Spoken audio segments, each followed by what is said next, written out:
A designer's portfolio is a tool for showing the work you've done to get the kind of work you want to do. Here are my 5 tips for crafting a portfolio that cuts through the noise and gets you the job. Number 1 is commit. Start before you're ready. Curate and document your work regularly so you don't have to scramble. Turn it into a habit, maybe 5 to 10 minutes every day before you dive into other work. Number 2 is customize.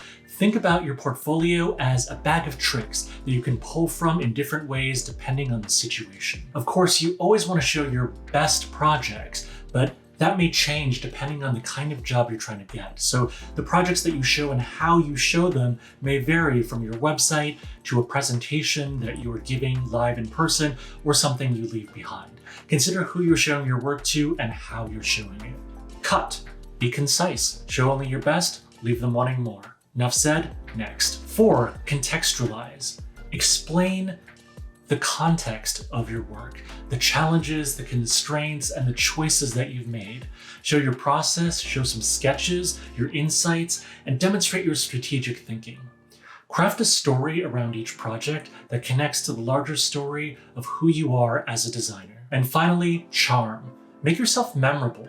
Show your unique personality and point of view. Add a dash of something funny or quirky, like my office chalkboard wall with a giant bunny. We live with ourselves and we don't always know what sets us apart and makes us unique. So ask trusted friends and colleagues for their help. What do they see in you?